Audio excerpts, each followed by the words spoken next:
We turn now to the other developing headline tonight, the notorious drug lord El Chapo, who escaped months ago into that mile-long tunnel carved beneath his prison cell with full electricity and a motorcycle waiting, tonight captured. Here's the poster just released, El Chapo now caught, but it came after a bloody shootout. And in the end, this is what he looked like when he was found. But there does remain a central question at this hour. After multiple escapes, will he now be brought here to the U.S.? ABC's Gio Benitez, who first showed us that tunnel in Mexico, back on the case tonight. His head covered in a white blanket, the most wanted drug lord in the world, Joaquin El Chapo Guzman, led away by authorities after 6 months on the run. The Mexican Marines launching the raid in the drug lord's home state of Sinaloa before dawn, killing 5 cartel members in the firefight. Inside the hideout, an arsenal of weapons, 50 caliber sniper rifles, M16s with grenade launchers, and Russian RPGs. Authorities tracking him to a nearby hotel. Today, that image of Guzman in handcuffs, sitting on a bed, wearing a dirty shirt. The Mexican president tweeting, "Misión cumplida," mission accomplished, we have him.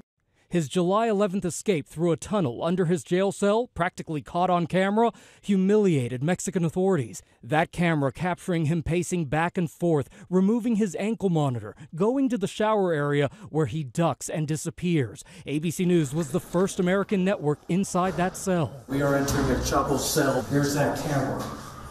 There's that surveillance camera. From the shower into a mile-long underground tunnel dug out by his own team of expert engineers, a modified motorcycle whisking the kingpin away to a half-built house that would be used as a secret escape. It was Guzman's second prison escape. His first in 2001 when he allegedly escaped from one of Mexico's top security prisons in a laundry cart. In October 2015, Guzman was cornered in the Sierra Madre Mountains after a fierce gun battle, still managing to escape. The man responsible for a quarter of all the illegal drugs that come into America, finally back in custody. As you point out, responsible for so many of the drugs that get into the U.S. In the meantime, Gio, a lot of talk about whether or not he'll be extradited now to the U.S. That's right. You know, there is no question that Americans want him here. And while he was on the run, a Mexican judge actually ruled that he should be sent to the U.S. if he was captured. But, David, there's no telling if or when that's going to happen. Finally, Senator, we had this news overnight that Sean Penn, the actor, interviewed the Mexican drug leader El Chapo a few months back and had several follow-ups interviews. The Mexican authorities are now investigating. Do you have any problem with what he did? Yeah, I'm not. Look, I think Sean Penn is not someone I spent a lot of time thinking about. I didn't even know he was still around. I think he made movies a long time ago or something.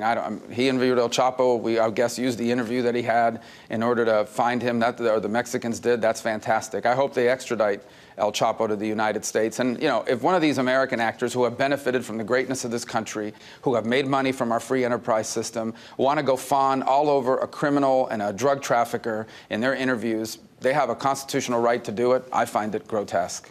Senator Rubio, thanks for joining us this morning.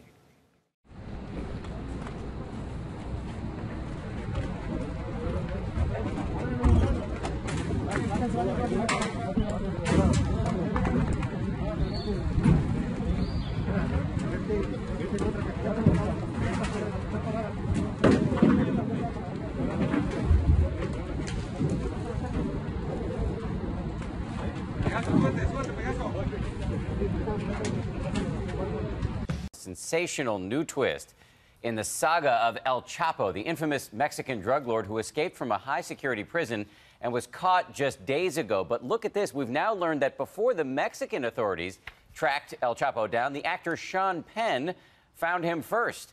ABC's Matt Gutman has the story from Los Mochis, Mexico this morning. That's where El Chapo was rearrested. Matt, good morning to you.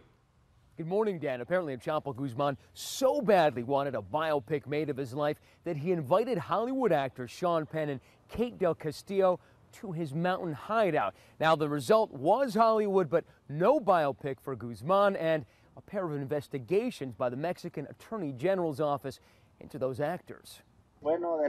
This morning, that stunning new video. The first ever interview with El Chapo Guzman surfacing just a day after his capture in his home state of Sinaloa. The drug kingpin in an interview conducted 4 actors Sean Penn and Kate Del Castillo, who he hoped would make a biopic about his life. Filmed on a remote ranch with squawking chickens, the man credited with thousands of deaths and shipping a quarter of the narcotics into the U.S., saying, "All I do is defend myself." Para la señorita Kay del Castillo y el señor Sean Penn. In an accompanying Rolling Stone article with that proof of interview picture, Penn describes the harrowing trip to the jungle to meet El Chapo. His charm, his son's glittery watches, and the battalion of polished bodyguards around him. On Friday, Mexican authorities said El Chapo's communications with producers and actors helped lead them to the drug lord. Mexican authorities dragging Guzman in front of the cameras, now saying they may send him off again, extraditing him to the U.S. to face drug and murder charges. He's broken out of 2 maximum security prisons in his career, most recently last year, escaping through this tunnel built right into his prison cell. This morning, we learned how close he got to escaping again, squirting out of a gun battle at this house where 5 of his men were killed into the sewers. Police told us he surfaced at this intersection, and pulling up this manhole, we knew we found where he'd been. The 2 of them allegedly dropped out of this manhole. You can peel it back, and if you look inside, you can see that M4 with the rocket launcher. Now, they left that inside, scampered out here, carjacked a vehicle, and drove towards the highway. The Mexican authorities finally catching El Chapo and his lieutenant on this gravel road. They came here because it was the closest protected area to where El Chapo was arrested, about 200 yards that way. This suite is one of the furthest in the back, and they brought him inside. This is where they got his identity. They sat him down on this bed. That's where they took that famous picture. Hours after that picture was taken, he was whisked back to that Mexican Supermax prison. Now, El Chapo could spend months in that prison as his extradition process plays out. But you could say that the Mexican authorities should be grateful to Sean Penn. After all those clandestine messages in that 7-hour tequila-fueled interview did lead them to the shootout at this house and eventually El Chapo's capture. Dan? Stranger than fiction. Matt Gutman, thank you. For more on this, let's go to Washington and ABC's Chief Justice Correspondent Pierre Thomas. Pierre, I got to ask you, given the vast resources of the U.S. federal government, how did an actor find El Chapo before the DEA and the Mexican Army? Well, Dan, I got one word for you: ego. Apparently, El Chapo wanted to be interviewed. He wanted his life story told, and that played a key role in Sean Penn being able to get this interview. So the primary person responsible here for this interview is El Chapo. You can't make this stuff up. Yeah, exactly right. So let me ask you about Sean Penn, though. Could he be in any legal trouble for not alerting authorities to the whereabouts of El Chapo? Dan, so far DOJ is not commenting, but DOJ might consider, the Justice Department might consider Sean Penn more of a working journalist in this case, and therefore would not see him as the major issue. I think the key question here is El Chapo's actions may have led to his own capture, in the sense that he gives an interview in which he acknowledges being a violent drug offender, a violent drug cartel leader. Pretty stunning, and I can guarantee you the Department of Justice will be seeking to get that into evidence if he's ever extradited. Right, so Sean Penn's interview could become useful evidence in the legal case against El Chapo. And speaking of that, the Americans have long wanted to extradite him to face justice in our court system, and it now looks like the Mexicans are finally going to agree.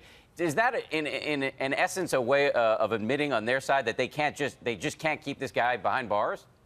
Well, you know, it's unclear, but they may have decided that keeping him in jail is difficult. He's been a source of embarrassment. They got him back, and it might be a little bit easier to put him in the U.S. government's hands and let them deal with it.